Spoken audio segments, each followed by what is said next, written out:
Muy buenas tardes a todos los ministros reunidos. Mwiriwe neza bakoze n'ibina b'Imana mukoraniye hariya muri Guatemala uyu munsi Lunes 5 de enero de este año. kuwa mbere 5-0 mu mwaka wa 2026. Pueden tomar asiento si están en pie.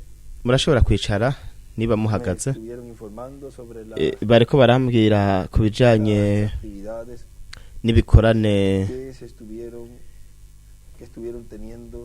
ivyo bagize Estuvimos allá y igihe twari hariya de acuerdo bose barabihurizako kugira tener un lugar bagira ikibanza cómodo para los hermanos. cagutse ca bene data De esa actividad que se dio allá en Guatemala. bigine ni ivyamwa vyavuye mu akite ikorane cakorewe hariya muri Guatemala ejo bundi mu kwezi kw'icumi havuyemo iki gikorane rero c'uyu munsi aho bose bonze ubumwe Para tener un lugar kugira ngo cómodo barondere ikibanza cagutse ca bene data bahariya muri Guatemala bityo rero baheze bagire ibikorane ivyo Guatemala.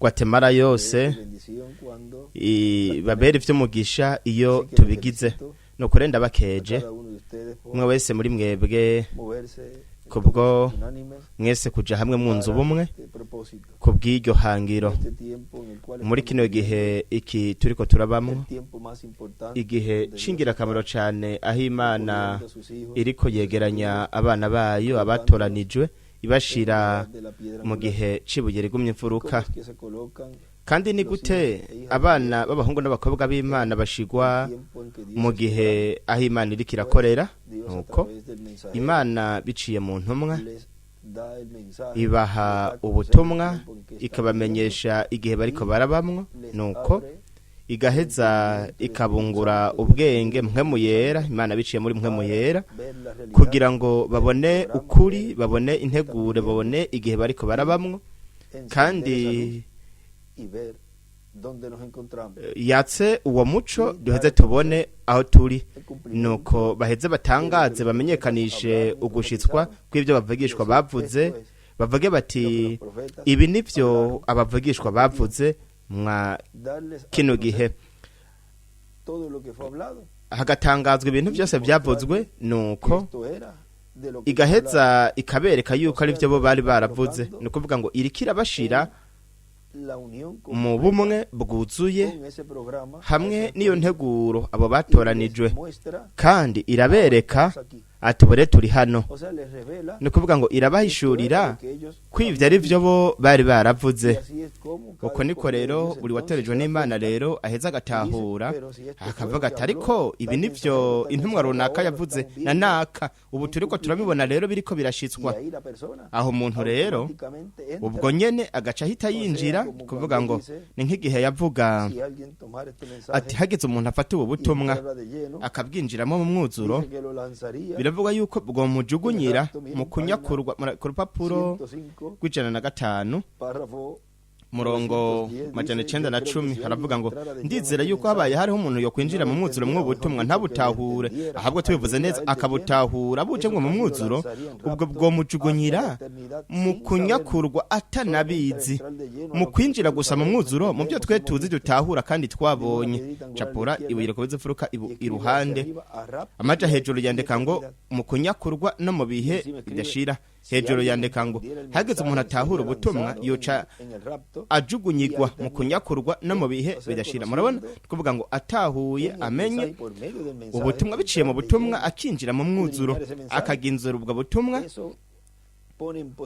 ubwo buca bushira uwatorejwe n'Imana muri kino gihe gihoraho igihe cyubura kubize furuka aho rero niho uwo muntu aheza agashigwa ubwa mbere aregeranwa hanyuma agashigwa muri ico kibanza kuvuga aho turashobora kubona uburyo ubwo umuntu aduga akaduga mu gihe runaka canke uburyo ubwo umuntu yinjiramwo mu gihe gishasha akinjira no mu gihe gishasha gute ni mu kumenya iby'Imana yasezeranye, akabona ibyo byasezeranijwe, akabibona biriko birashitswa, kandi wewe ubyizeye n'umutima wose, Imana ikakungura uko gutahura.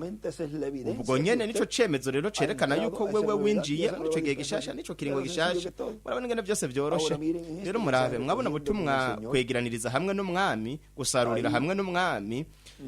Aha ubu bwavuze 19 z'ukwa gatandatu mu 1999, aravuga ngo kandi nk'uko Imana yarungitse intumwa uva mu gihugu mu kindi, kandi kubera ko ibyo byari byaravugishijwe mu gitabo cy'ibyashuriye Yohana, mwana amashengero ndwi muri Aziya ntoya, mu bamarayika ndwi intumwa arizo nyenyeri ndwi, kandi abo bose bashushanya bino bihendwe by'ishengero, bino bihendwe by'ishengero muri kamere k'abavugishwa, ndetse kandi yarerekanye intumwa ya buri gihe. Imana ishitse ku iherezo ry'igihe, nuko rero haca hagaragara intumwa y'ico gihe caba kiriko kirasozera kugira ngo hatangure igihe gishasha. Aho rero haca hasobekerana igihe gishasha n'igihe caba kiriko kirasozerwa. Imana igakoresha iyo ntumwa kugira ngo ikure abantu mw'ico gihe caba kiriko kirahera, ibajane mu gihe gishasha ahaba hari ubuzima bw'Imana, Mpwemu Yera ari hagaragariye, kuko muri ico kindi gihe caba carangiye, kandi haba hashikirwe ihangiro ry'Imana ko batoranijwe, no kuvuga murabe namwe igihe haba harangiye igihe, nuko Imana ikajana intumwa yayo, aho nta buzima bwabo bugihari, kuko icemezo icerekana igihe kizima ni hamwe n'intumwa nzima muri ico gihe, kuko nibiciye mu ntumwa niho iryo shengero rironkera ubuzima, kuko Mpwemu Yera n'ubuzima. Iyo agiye, nuko rero atereza kuba ari mu yindi ntumwa azanira ubuzima iryo hanga, ariko murabingana Imana ikora ku gusobekerana, nuko rero ikaba ifise intumwa ikagendera mutegura kugira ngo ubwo buzima bubandanye mu bahungu n'abakobwa b'Imana. Kandi murababandanya avuga ngo kubw'ivyo rero Imana rero irahetse karongeka batoranijwe muri ico kindi gihe, nubwo benshi bashobora kuba bari mw'ico gihe, ariko kubera ko kiba carangiye igace bakura ngaho igace bajana mu gihe gishasha kugira ngo babe abagize uruhara atari mw'ico gihe caheze, ahubwo mw'ico gihe gishasha ikabashira hamwe n'intumwa. Urupapuro rwa 3b mu gitabo c'imirongo murongo 32 kwa 32 allí nos dice ngaratubwira pronto viene algo más vuba grande haje ikintu gikomeye cyane kurushiki, vuba azoba ari hano. si Dios permite será Imana ivyemeye bizoba ari vy'igitangaza. Ni bangahe basomye yereko ryanje rya nyuma ryanditse mu binyamakuru? Murindire kugeza mubonye kw'ivyo biba. Nuko rero ivyo bizoba ari bike ku vy'umwami yateguye. Mwebwe muzoguma mubandanya muca imbere. Yesu ari mu nzira. Igihe cyo gusarurwa kw'abantu kuregereje, natwe tureza kuraba imbere mu bintu bikomeye cyane bigiye kuba. Ni bangahe basomye ubutumwa igihe nyene ububasha bwose avuze haba ibitangaza? Ivyo mwe muravyizera? Nivyo n'uvy'ukuri. Nyene ububasha yaravuze muri buri gikorane, kuvuga ngo muri buri gihe hakaza ikindi gihe muri uko gusobekerana. Murabe hagiye haraba ibitangaza, kandi iki ni igikorane co mu bindi bikorane byose. Iki ni igihe ca nyuma, iherezo ry'akahise kose k'isi ubu riregereje. Iburyo yandika ngo iherezo. Kubw'ivyo rero mwe murashobora kurindira yuko nyene ububasha bwose avuga, kandi murashobora kurindira mu myaka ikurikira hakazoba igitangaza gikomeye cyane kandi gikomeye kitigeze kubera ku isi. Yesu nateba nuko ariko bizoba. Aho hejuru yandika ngo muri buri gikorane, muri buri gufatana guhura kw'ibihe n'ibiringo. Aho kandi yarapfunyapfunyije S na P, kuvuga ngo ikiringo. Muri buri guhura kw'igihe n'ikiringo Imana iravuga iherezo ry'akahise. ry'amateka igihe cyo gusarura cyo kwegeranya rero abana kuvuga mu butumwa abakozi b'Imana benshi baguma bunze ubumwe n'intumwa y'igihe gishasha hamwe n'ubutumwa bw'igihe gishasha nuko bakajana ubutumwa mu bibanza byose abo mu gihe cyaba carangiye babona umengo no kubangamira uwo mugwi iyo ntumwa uwo mugwi uwo muntu ntibaba bazi yuko ari intumwa y'Imana babiraba nko kubabangamira bakabona umengo ni umwasi w'ibyo bihe byose byabayeho murabyo n'ibyo nyene byabaye mu bihe byose by'ishengero kandi ni nabyo byabaye no mwakino gihe babibona umengo no kubabangamira ubwo bukozi bwo mwihema no kubabangamira kandi bakabibona umengo ni umwasi w'ubutumwa bwo muri kahise toya nuko ryagwanye ubutumwa twazaniwe na Dr. William Soto canka gwanye ubutumwa bwa Mwenda Branham mu gihe ibyo atari uko bimeze Imana igenda irahindura igihe iva mu gihe mu kindi iva mu kiringija mu kindi ndetse byongeye ikagenda irahindura no mubiri w'inyama irangije muri umwe nuko icihagurutsa ubundi kugeza ishitse kuwanyuma ariwe Benyamini uwiherezo usozera kandi kubera ko hatabaye izuka hamwe no guhindurwa nuko rero nta numwe mu ntumwa Imana yakoresheje yabaye intumwa ya nyuma ategereza kuba ari Benyamini bo bavugishwa ategereza kuba ari ku isi kugira ngo ashitse ubuvugishwa bwose bwazanwe nuko bityo Imana iheze ikore hanyuma izuka amwe no guhindurwa harabaye izuka oya ko kubw'Aburayi bwaradomoka ikimenyetso ya ukunyakurwa kwarabaye oya nuko rero hataza kuba intumwa mu bukozi runaka buriko burashitswa mwakino gihe ubwo buvugishwa atayindi ntumwa nimwe yaje kuri mu mbe w'isi yashikije Imana ni Imana ishitse ijambo ryayo kubw'ivyo rero ikimatare cy'indwi arico kuza ku mwami yavuze ko kizoba nk'igisuma mwijoro kandi abatereje n'Imana gusa shengero mugeni nubazomubona abazo barindiriye ukuza kwiwe abasigaye ntibari kumwakira kandi none ivyo byari gutuma abo bari gukora iki abo bagomanye n'ubutumwa bwo muri kahise aha murabe ngaha nyene arabivuga yavuze ngo igihe bamuraba nk'umuntu aje kubabangamira nk'umuntu w'umwasi w'ibihe byose byabayeho no kuvuga byo muri kahise bagaca bamugwanya kuko ibyo nivyo bakora baca bagwanya iyo ntumwa Imana ihagurukije kandi numwe wo hagati mu bantu uko byabaye kuri Elisa yari umuntu wo mu bandi ngaho Eliya hamaze kugira umwanya wo kugenda iko byabaye no kuri Mose mbega nindi Imana yari yateguye Yosuwa inako byabaye murabe no kuri Yesu umwe wo mu bantu umuntu amenyere wasanzwe abandi basanzwe bazi bananyavuga ngo baramugwanya bakamugaba ku bitero bakamunegura bakamusuzugura kandi abo naba expert mu gusuzugura mu kugwanya mu kwica kameremere k'iyo ntumwa kuvuga ngo nabakomoka kuri Kayini kandi se wiwe yarabigishije ari we Sekibi Satani baramugwanya bakamugaba kw'ibitero bakamusuzugura bakamunegura ndetse n'umugwi wabo bakamwita umusazi n'ibindi bakagerageza kwatotera imbere kuvuga ngo bakagoresha ubuzima bwiwe bakavuga bati uyu ntazoshika no mu mfuruka niko bavuga 2001 ku iherezo mu ntango ya 2022 turya ntazoshika no ngaha mu mfuruka kandi murabe igihugu cyose Imana yakoze n'ikizobana nyikora gushitsa mu gushitswa mu mwuzuro kugera kwa Gehema aho ngaho ubwoko bw'Aburayo hamwe n'ubu bucuti bwiza cyane bafitanye n'iki gikoresho c'Imana igikoresho c'Imana naco kikabugirana nabo aho no bazoca bavuga batariko uganiwe twebwe twari turindiriye cyo byose biri mu buryo bugenda burakurikirana bukebuke kugeza hashitse kijya gice gisozera aho rero twese bose bazotahura yuko mu byukuri yari umusigwa w'Imana Pero mientras tanto, ariko imbere cada yaho uno umwe wese va a llevar a cabo agenda la obra arakora igikorwa y la labor hamwe correspondiente n'umurimo al uhwanye grupo que pertenece. n'umugwi Porque la tercera etapa arimwo para los kuko tres ubwo grupos. kwa gatatu ni ukw'imigwi Y si son itatu para los tres kandi grupos, namba ari ukw'imigwi en itatu algún rero lugar, ahantu esa runaka persona uwo tiene muntu que identificar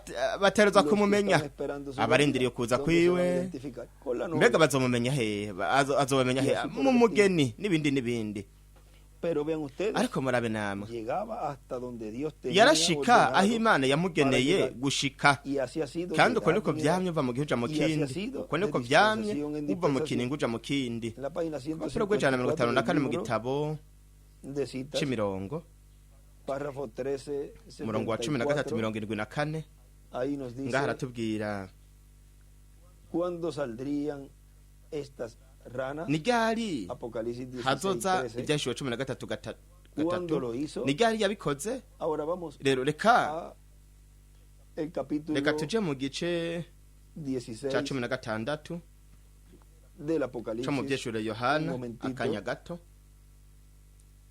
y miren urabe allí donde nos dice ngaho ahatubwira Apocalipsis capítulo 16 ivyeshure verso 16 13, umurongo y vi salir de la boca del dragón wa y de la 13 boca de la bestia kandi mbona mu kanwa ka y de ca la boca gisato del falso no mu kanwa ka profeta ca gikoko tres no mu kanwa ka wa espíritus muvugishwa inmundos w'ibinyoma a manera habaho impwemu de zitatu rana. zihumanye zisa n'ibikere Recuerden mwibuke que hemos hablado yuko en estos twavuze días mw'ino minsi que ese es el animal kwico más arico gikoko bajo. co hasi cane igikere Pues son espíritus kuko izo ari de impwemu demonios z'abadayimoni que hacen señales zikora ibimenyetso y van a los reyes de la zica tierra ku bami en bo todo el mw'isi mundo yose para ngo reunirlos a la zibakoranirize batalla de ku aquel ntambara día del Dios yo ku Todopoderoso. munsi uhambaye He w'Imana aquí yo ishobora vengo byose como ladrón. ehe ndaza nk'igisuma Bienaventurado el que hahigwa vela y guarda sus ropas uba para que no maso ande desnudo akazigama impuzu y ziwe vean su ngo ntagende vergüenza. amenya bakabona Y los isori z'ubwambure reunió en el bwiwe lugar zibakoraniriza ahantu hitwa Armagedon. harumagedoni mu Ahora giheburayo vean esos espíritus rero murabe izo mpwemu de demonios z'abadayimoni que son espíritus arizo inmundos mpwemu zanduye de manera de rana, zisa como lo n'ibikere compara allí. nk'uko zigereranya ngaho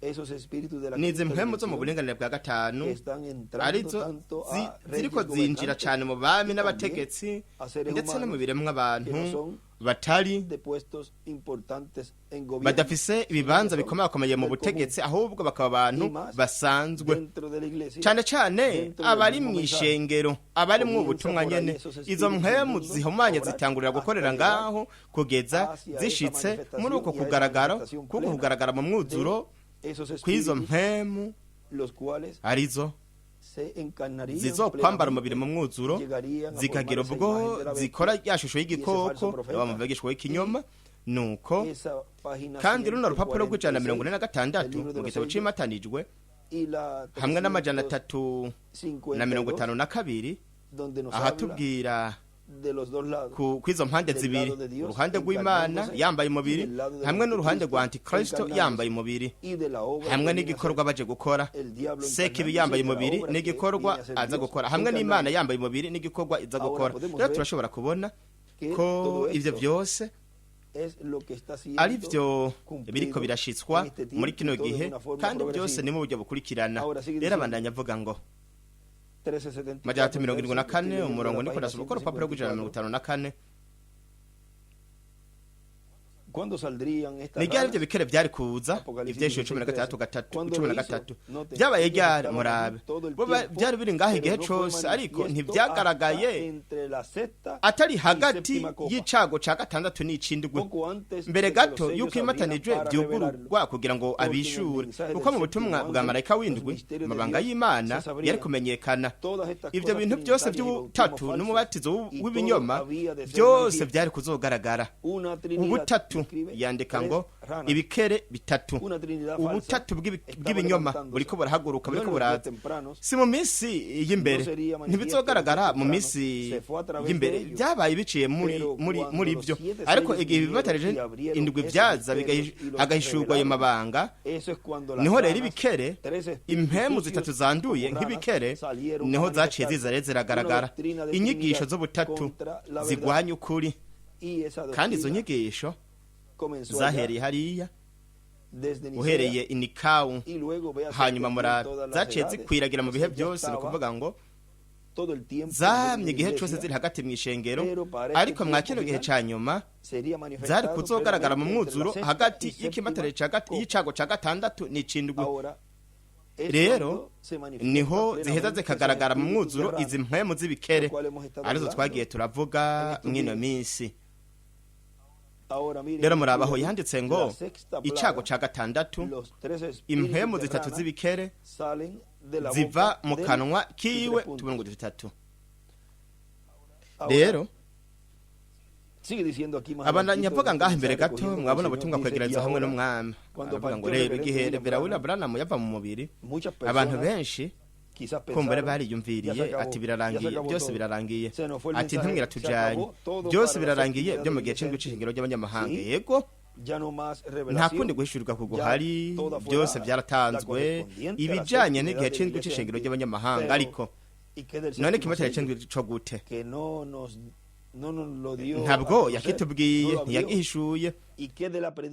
Kandi ukwigishwa ubutumwa yari yarateguye kuzokorana bwo gute? Ntimugire ikibazo, ivyo bihuye n'ikindi kiringo mu yindi ntumwa y'ikiringo, ariko muri we hariko hishushaniriza ibintu bijanye n'intumwa y'ikiringo izoza hanyuma. Kandi aho ntiyashaka kuvuga Dr. William Santiago kubera iki? Kuko we atashikije ivyo kwigisha ubutumwa bwo mwihema, mwihera kwa gihema igeretswe Revera William Branham, ahari ko higishirizwa ibyago, inzamba, inzavya, hari gutangarizwa imituragaro, ibiri mu mituragaro no kuvuga ngo ibyo byose byari kuba biciye muri iyo ntumwa ariyo Revera William Branham yateguye, no kuvuga ngo byari gushitswa n'uwateguriwe inzira. Kandi nambi iyo ntumwa itabishikije, iyo yari kumwe natwe ico gihe cose, Imana ikaba yarayijanye. Nuko rero mbega iyo ntumwa yari nde? Imana yari kurungika ku ishengero hagati ya Revera William Branham hamwe n'uwateguriwe inzira. Nuko rero we nawe utegerezwa kuja mu kuza kwambera k'umwami kuraba uko byagenze. Mbega ninde yaganirije Mariya? Ninde yaganirije Mariya? Ninde yamuzaniye inkuru nziza? Mariya. Kandi Mariya ashushanya amashengero. Umugore Mariya ashushanya Mariya wo mu buryo bw'impwemu. Umuntu runaka yategerezwa kumugaragarira mwa kino gihe ca nyuma, agaheza akamubwira, akamumenyesha inkuru nziza, akamuzanira uko guhishurirwa, bityo agategura uwo mwana jambo iyo ari kuzovuka. Murabe ku rupapuro rw'131 mu gitabo c'imirongo umurongo wa 14:32 aravuga ati, kandi jewe ndipfuza ndarindiriye isaha aho twese tuzoshobora gukoranira hamwe mu kibanza kimwe. Kandi aho handitse ngo dushobora gukoranira hamwe, yaciye andika ngo ihema rinini katedrale. Yarabipfunyapfunije ati ihema rinini katedrale, aho twese tuzoshobora gukoranira ahantu hamwe, nuko tugeza tukishira kuri byagondwe, inzambandwe n'ibyagondwe n'inzabyandwe, bityo byose bikabera hamwe icyarimwe. Hejuru yandika ngo ibyagondwe, inzabyandwe hamwe n'inzambandwe. Rero Revera William Branham yaragiye, Dr. William Santiago yaragiye, hasigaye iki none? No kuruteza kurondera ico gikoresho ico Revera William Branham yavuze. Aho rero niho hobaye hari, aho niho wobaye uri kuramenya intumwa yateguriye inzira, kuko umwami uhora naca azokora atabanje kwibira akabanga abasavyi biwe avugisha. Kandi ntashobora kuvuga ngo byose byaratanzwe, ati ubutumwa bwose bwaratanzwe. Murabe igihe yandika ibyo hariya mwabirya yanditse ibyo bakoresha abantu bamwe bamwe hari mu 86 aho. Kandi ubwo butumwa yari karabwumviriza ujya munsi, yari yanditse ibyo neza ku rupapuro rw'8 yari yanditse ico canditswe ngaho. Ariko mw'uwo mwaka we ntiyari afise ugwishyurirwa kose, kandi ivyo benshi birabarya. Mbega ni gute wovuga ngo nta gwishyurirwa yari afise? Ni kw'intumwa zimeze Imana irungika, Imana igendera ziha buke buke byose ibintu ngo muvugisha uterezwa kuzana. Aho rero kugeza ngaho we yibaza yuko hamwe n'ubwo runganwe ko ariho byose bizorangirira. Ariko murabe kugeza ico gihe hari hakiriho igihe kikiri imbere, kandi kugeza ico gihe hari kuba ibintu byinshi mu nteguro y'Imana. Rero igihe we yari muri za mu 2010 aho yaravuze yuko hariho una gran carpa catedral ihema que el rinini pueblo karpa tenía katedrali sentado ihanga y ry'Imana confundiendo, rizokubaka conforme a la visión de la carpa, nk'uko biri mu estarían iyerekwa todos ry'ihema abrazados, ko bose porque bazaba ahí bunze ubumwe se kuko aho predicarían ariho las plagas, hazokwigishirizwa las copas, las ibyaga trompetas, inzambi y se inzabya daría a conocer el misterio hakamenyekanishije ibanga ry'ikimatereja c'indwi ese misterio hagahishurirwa de la iryo banga ryo kuza k'umwana w'umuntu azananye n'abamarayika biwe ariko rero no había dicho en el 86 mbega ntiyaravuze mu 46 yuko ubutumwa bwose bwari bwaratanzwe kuba igisigaye ari ugusubiramo ivyo rero babifashe kugira ngo ibyo babifata kugira ngo bigovyone mu kutizera kwabo none ivyo navyo yavuze yuko bizovugwa mu ihema rinini karpa katedrali none ivyo navyo biri hehe murabona yuko ngaho Imana yatanze umuco mwinshi ku byari kuzoba hanyuma ntiyari kubivuga k'iya gihe muri za 80 kuko umwasi w'Imana yari gushobora konona cyane kandi ivyongeye na marayika mu kubwira Revera William Branham TV ntuzubibwire umuntu n'umwe mu byari byo kuvuga gatatu nawe nyene nubwo yarabizi ntabwo yari kubitangaza ngo bibwire abantu kuko ibyo byari byo kuzohishurwa n'umwami ubwiwe mu kuza kwiwe kandi turabona yuko hariho amajambo menshi yego yo kuvugwa ayahe ibintu byose bijanye n'igihe aho iyo ntumwa yari kugaragarira igashitsa iryo sezerano kandi ugushitswa n'ubutumwa yari kuba ariko arazana byari iby'abavugishwa bari kuba barazanye ubwo nibwo rufatiro Bibiliya ubutumwa bwa Revera William Branham ubutumwa bwa Dr. William Santiago ibyo byose ni urufatiro rw'iyo no gushitswa hamwe n'ubutumwa bw'ibyo azanye ni ibintu byose bo bavuze iyo ntumwa igahetse ikabishitsa ikabihindura ukuri no kuvuga ngo ikabishitsa nubwo nabwo butumwa bwiwe ugushitswa kw'ibyo ariko arakora mwa kino gihe ca nyuma ni ubutumwa bwiwe ukugaragara kwiwe n'ubutumwa bwiwe rero abandanya avuga we hano estoy en el mensaje recogiendo con el Señor ndi mu butumwa kwegeraniza hamwe n'umwami nkuko bashushanijwe muri kahise abavugishwa bo muri kahise bashushanije ibintu byari gushikirizwa muri Yesu ibintu byari gushikirizwa muri Yesu byashushanirijwe muri Adamu muri Abeli muri Seti muri abo bavugishwa bose byagaragariye muri Aburahamu Isaka Yakobo Mose Yosefu umwana wa Yakobo muri we hashushanirijwe ukuza kwa mbere kwa Kristo no kuza kwa kabiri kwa Kristo no muri Dawidi naho ukuza kwa mbere no kuza kwa kabiri kwa Kristo kuko mu bavugishwa hagaragarira ibintu hanyuma Imana izokora mu rwego rw'ikirenga mu bavugishwa b'ibiringo naho nyene hashushanirizwa ibintu Imana izokora mu bavugishwa b'ibiringo izorungika hanyuma kuvuga yuko ivy'Imana izokora mu bavugishwa w'ikiringo yasezeranije kuzoza nukore turashobora kuraba kahise tukabona ivy'Imana yakoze mu bavugishwa muri kahise umuntu agaheza akamenya ivy'Imana izokora biciyemwo mu bavugishwa urupapuro rw'121 muri kino gitabo c'imirongo murongo wa 10:75 ratubwira we ntushobora kubwira umupanekoti yuko kwezwa kwari byose bo barabonye ukugarurwa kw'impano kw'ingabire ibyo ntabyo ntazovyizera oya arafise ibirenze ibyo murabyumva kandi ico cabaye igihe c'icengero twagize biravuga yuko atazoba ikindi gihe ariko hazobukwegeranywa kw'abantu muravyumva ivyo rero nivyo turimwo capura ibereko vy'Afrika iburyo n'ibihe by'icengero aho yandika ngo ukwegeranirizwa mw'ibuye rigumyefuruka ugukorana kwera mu mwaka wa yubile rero mbere gato muri bona butumwa turiko turasoma mwabananya kuvuga ngo ariko marabe namwe mu vyanditswe vyo muri Yesaya ndetse no muri Dawidi na Zaburi ya kanga 22 igihe havuga ngo mana yanje kubera iki niki kikumpebesheje buri muntu wese ashobora kuvuga ngo oya uwo ni Dawidi nibyo ni Dawidi niwe yari karabivuga ariko yari karavuga asizwe na mpemu wa Kristo ariko ashushanya ibizoba kuri Mesiya mu kuza kwiwe kwa mbere ivyongeye hariho n'izindi ntambako nyinshi mu buzima bwa Dawidi aho yagaragaje kuza kwa mbere kwa Kristo nk'akarorero igihe bamwanka yariko ashushanya kuza kwa mbere kwa Kristo hamwe n'ingene ubwoko bw'Aburayi buzokwa nka Kristo Mesiya ariko hanyuma igihe yongera kakigwa akongera akimikwa nk'umwami aho bitubwira ko kuza kwa kabiri kwa Kristo n'ibindi rero bino bintu murabe namwe mwemu wa Kristo niwe abigaragaza bishushanya. Kristo yishushanya muri buno buryo, hanyuma hagera igihe cyo gushizwa mu mwuzuro. Nuko rero ibintu byose byabaye ibishushanyo bigashushanizwa mu muvugishwa, mu wundi muvugishwa tuzobisanga biriko bishikirizwa mu muntu umwe gusa, mu muvugishwa umwe rudende. Nuko rero ibitutu canke ishusho n'ingero bishingira intahe bigiye kuza, kuvuga ibyashushanijwe na Revera William Branham hamwe na Dr. William Santiago.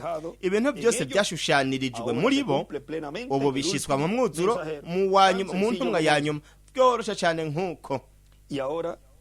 Rero ibintu byose Imana yashushanije mu isezerano rya kera no mu isezerano risha, ndetse no bamareka n'intumwa mu byizokora mwa kino gihe, bitegereza gushizwa mwa kino gihe ca nyuma mu mubiri w'umuntu. Mu muntu abantu benshi barindira ko Paulo, Irene canke Luteri canke Wesley canke Martin canke Mwedata Branham ko bazuka, kandi bashobora kongera ko na Dr. William Soto ngo bazuke kugira ngo bashitse ivyo basezeranye. Kuko yuko hari abantu barindiriye ko Revera William Branham azuka, kandi reka twongere ko ari abantu barindiriye no ko Dr. William Santiago azozuka ngo ashitse ivyo yasezeranye, ngo ashitse ivyo yavuze. Ivyo bizoba nk'igihe Imana yabwira Eliya muvugishwa hariya ku musozi Sinayi ati genda usige nde Hazayeli ubwa mbere, usige Hazayeli waba umwami w'Isiriya, usige na Yehu waba umwami wa Isirayeli, usige na Elisa abo muvugishwa mu kiringo cawe. None ninde yahuye ubwa mbere? Yahuye nabo ubwa mbere ni Elisa. Aho tuca tubona bamwe abambere baba banyuma muri ku rupapuro rw'131 naho nyene haratubwira ikintu ku murongo turabe hano papuro rw'131 umurongo wa 14 48 ahahera ku 160 hepfo aravuga ngo kandi n'umuco wo ku mugoroba ukaba nk'uko umuco ukomeye cyane uzoza igihe Yesu ubwiwe azogaragara ngaha ku isi hejuru mu ijuru canke hejuru mu majuru ajanye umugeni wiwe. Nuko reka impumbe kizotangura, ariko turafise kimwe mu gihe giteye ubwoba arico kizohaca rimwe na rimwe cari kiri imbere y'amaboko yiwe, kandi sindakirindiriye ubu. Kandi igihe tuzoshobora kuronka, bose barashobora kuronka ihigwe, aho bose bashobora kuja ku kazi agace imisi runaka, tugashobora kuja ahantu runaka aho bashobora kuvuga kuri ivyo vyago. Aho yandika ngo ibubafu, yandika ngo imituragaro ihishura, aca yandika ngo ivyago n'ibintu bigiye kugwa mu misi aho ni bubamfu. Ndetse kandi yandika hejuru y'imituragaro ihema, no kuvuga hehe mwihema, aho yarazi yuko aho ariho hazohishurirwa imituragaro. Tuhakoranira nk'indwi zibiri canke zitatu, umwami niyatwemerera kubikora, kandi zonsiga kugira ngo bibe nk'uko. Rero ibone mpwemo ya Eliya ariko aravuga ngaha kubw'ibyo. Rero iyo mpwemo ya Eliya bundi bushasha mu kugaragara kwa gatanu izoba ihumekewe n'Imana kugira ngo ikore ico gikorwa, kandi ico gikorwa cyarakozwe. Kino gikoresho hamwe n'abakozi b'Imana barakoze ico gikorwa, ndetse vyongeye nk'uko yavuze ati umwe nyene yari kuba ariko arayubaka niwe nyene ariko arakorera ngaho, kandi uko niko vyamye, uko niko byagenze. Murabona ingene ivyo bintu byose bizomanuka, kandi iyo mituragaro mwebwe rero muzoheza mumenye ivyo urya muntu n'abajya abantu bose barose n'ibindi bizoba. Muzobona ivyo yo yahishuye, ya mituragaro ikomeye cyane iriko iraturagarira mu ijuru. Rero kukaba nkako imigu yose ya mwebwe mwese irazi yuko nzi ivyo bishatse kuvuga, ariko turarindiriye gusa kugeza aho azoza igihe urabona cayo. Rero kandi bizoba biri mu gihe kibereye, bizoba biri ku gihe, bizoba ku mwanya. Hepfo yandika ngo imituragaro n'ivyago. Aho hejuru naho kuri uwo murongo uri ku rupapuro rw'131 naho nyene yandika ngo inzozi bagize bazozitahura. Ndetse no ngaho ku ruhande yandika ngo byari nk'ikibazo. Hejuru naho ya 14:48 ku rupapuro rw'160 hejuru yandika ngo imituragaro hamwe n'ivyago.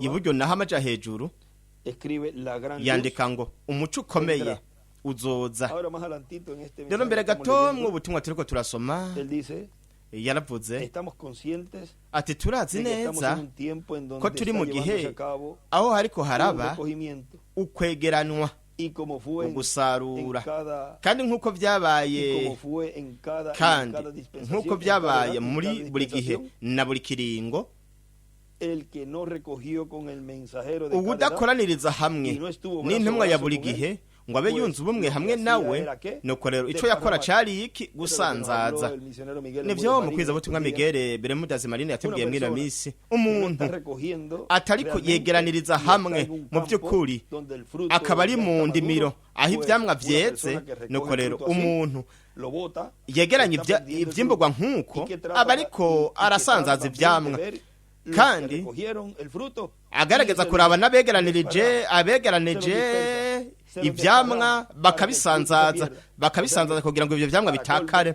ni ukuvuga ngo y ikimaramaje ayuda a recoger, nta nubwo anafasha abantu ngo basarure para colmo, kandi ikimaramaje las cestas de los demás muri batandatu para que se pierda n'abandi que esa persona recogió. aca Para que eche a perder el trabajo que esa persona aca ha hecho. atuma batakaza basanzaza ivyo begeranije ni ukuvuga ngo agatuma batakaza igikorwa bariko barakora ku rupapuro rwa 32 mu gitabo c'imirongo umurongo w'amajana 542 muri baratubwira Ahora la venida es tan inminente. rero La venida ukuza segunda de Jesús. kurakayangana Él ukuza está kwa kabiri kwa recogiendo Yesu sus elegidos juntos. we ariko yegeraniriza abatoranijwe Yo creo hamwe eso. Oh, ivyo ndavyizera ellos o vendrán del oeste bo bazoza y del bavuye iburengerazuba oeste, no mu buseruko donde n'iburengerazuba está el cuerpo muerto, las águilas se ahari juntarán. inyama zishushe n'inkukuma zizokoranira Ahí escribe al aho izquierdo, yandika ibubamfu recogimiento. ati ukwegeranya Los ángeles, ugusarura Mose y Elías. bamarayika Mose na Eliya Oh, vaya. ¿Qué es orara esto? ivyo Él ni tiene iki su igualdad.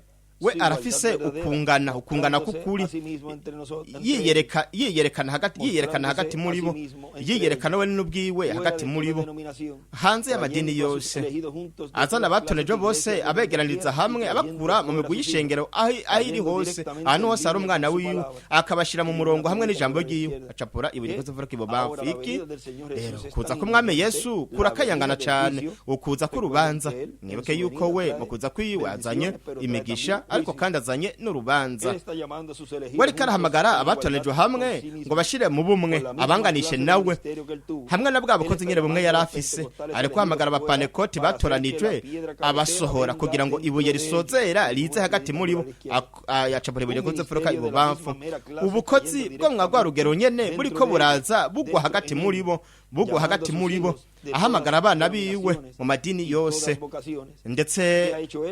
anabatumira Él ha niki puesto yakoze con ellos un maestro kandi verdadero, yabashize profeta hamwe verdadero nawe que se umuvugishwa queda con su w'ukuri palabra. umuvugishwa David agumana n'ijambo dijo, ryiwe "Mis ovejas bibiliya intama oyen mi zanje voz", zumva dijo ijwi Jesús. ryanje niko Yesu yavuze A la derecha escribe hacia arriba, iburyo yandika amaja maestro, hejuru ngo profeta. umwigisha bingana Si umuvugishwa esa era su voz, nimba iryo entonces ryari es su ijwi voz ryiwe ahora. nuko rero ni n'ijwi Cualquier ryiwe uyu cosa munsi contraria buri a kintu esa voz cose no kinyuranye es n'iryo propia de jwi Ellas simfugurwa z'intama no seguirán.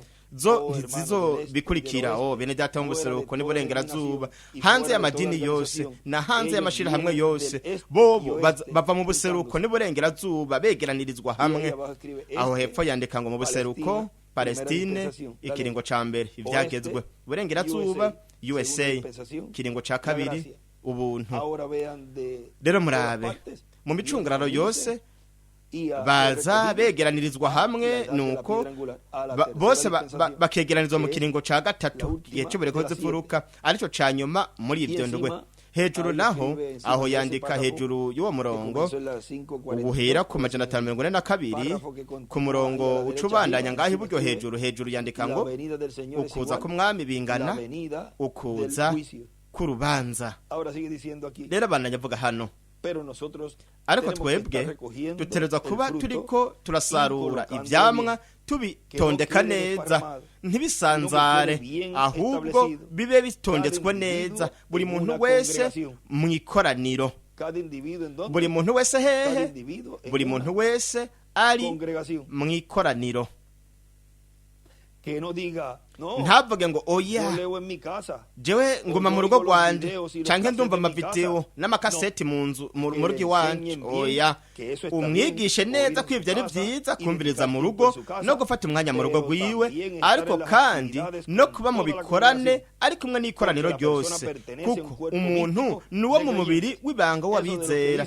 Ivyo nivyo byabandi bavuga bati jewe ndafite yo video, je ndashiramwa video mu rugo iwanje, ndumviriza mu rugo iwanje. Ivyo ni vyiza, barashobora kubikora yegome cyane, ariko utereza kuba uri mu bikorane uri kumwe n'ikoraniro ryose, kuko bitari uko wabaye umuntu yigunga. Niko marayika yamubwiye Revera William Branham, yamubwiye ati mbega ushaka guhinduka ikinyeshamba? Aravuga toya oya, kuko muri ivyo aho woco hinduka ico. Kandi murabe namwe uko niko umuntu yomera umuntu adakoranira hamwe n'abandi mu ikoraniro.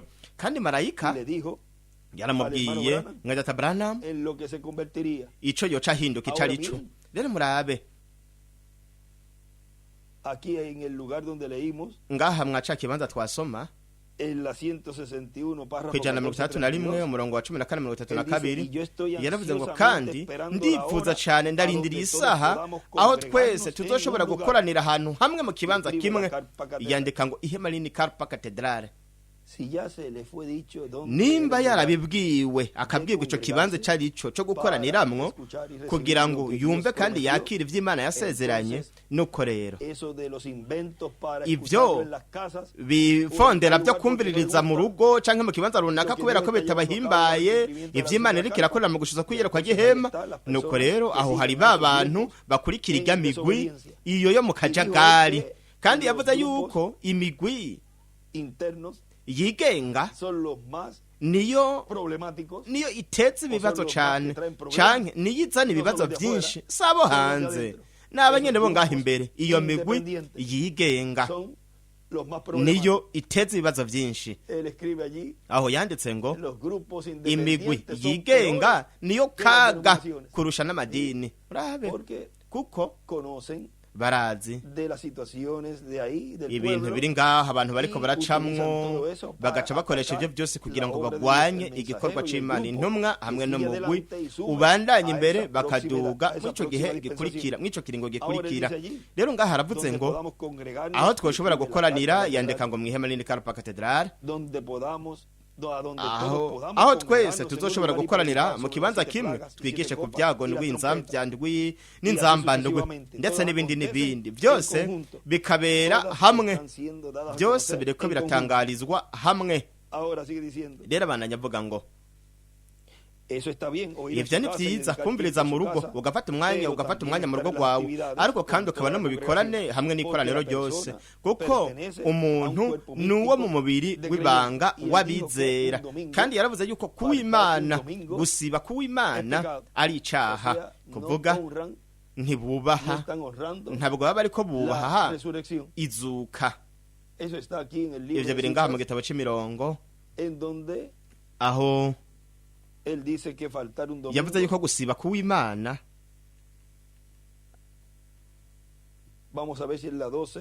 Reka turabe namba ari ku 12 ubusi 9 1209 de la página 12 ubusi 9 ku murongo w'ijana 136. Kandi ja kwishengero ntiwicare mu rugo.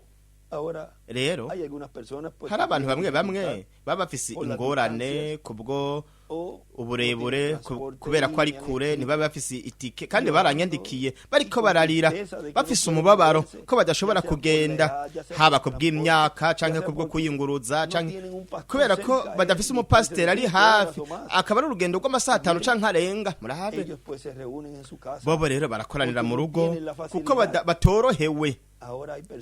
Ariko hari abandi bantu nabo n'amaguru bashobora kuja kwishengero mu kibanza bakoranira, ariko ntibagende kuko batiyumvamwo pasiteri, badashaka kuja hariya. Ariko murabe bazocibwa urubanza n'abo bantu nyene bipfuza, bashaka kuba bari ngaho bariko basabikanya bakoranira hamwe na bene data. rero aravuga ngo ati jya ku ishengero ntiwicare mu rugo iwawe canke ngo wigire kuroba canke guhiga n'ibintu nk'ivyo kuwimana wewe wovuga uti ati jewe sindi umunyamategeko wotuma umuba muri ivyo canke uzoba uriko ugarariza izuka rya Kristo jya ku ishengero ko biri kose si ukuvuga ngo jewe ndakoranira ngaha mu rugo ati nkorere igikorane ngaha mu rugo uriko ugarariza izuka byoroshye cyane nk'uko wabikora cyangwa utobikora aho hejuru yandika ngo kutaja ku rushengero kuw'Imana bingana ugarariza ntuha agaciro izuka kandi nta vyireguzo bizobaho kuko byaravuzwe no kuvuga ngo kubw'ijambo ntabwo uzoricika bananyavuga ngo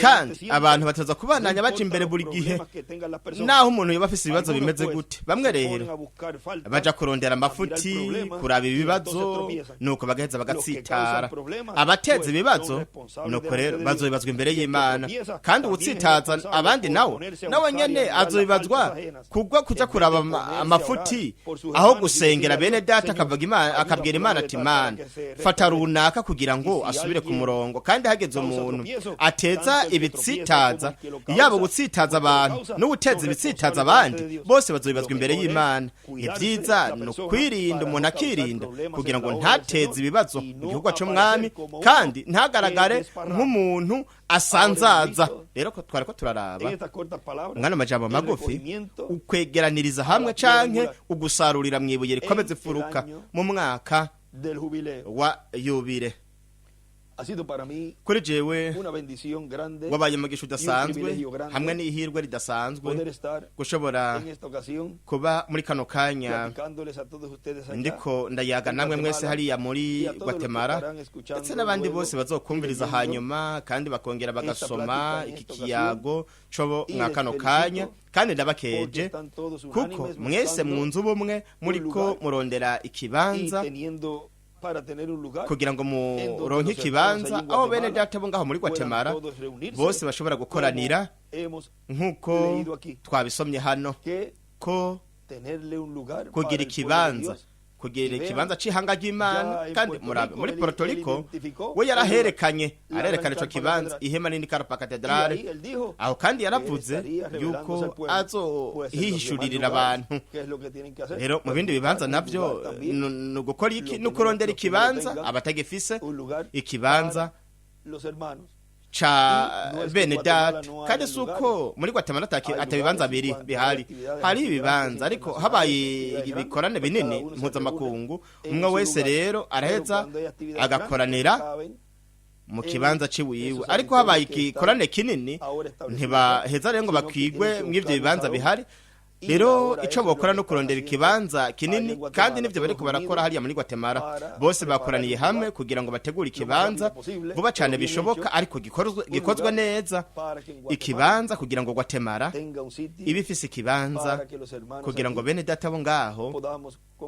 bazoshobore kuhakoranira igihe tuzokora ibikorane bimeze nk'uku byo ku rwego rw'igihugu cose bityo duheze dukoresha umwanya neza kugira ngo tugire ivyo bikorane uko niko bimeze muri Mexique, Colombia n'ahandi hantu hatandukanye aho hariho ibibanza aho hari amasale manini aho hashobora kwinjira abantu benshi kandi bakagubwa neza nuko bityo tugashobora gukoresha umwanya neza kugira ngo tuzane ijambo inyigisho zo mwihema muri kino gihe ca nyuma tugaheza tukagira kandi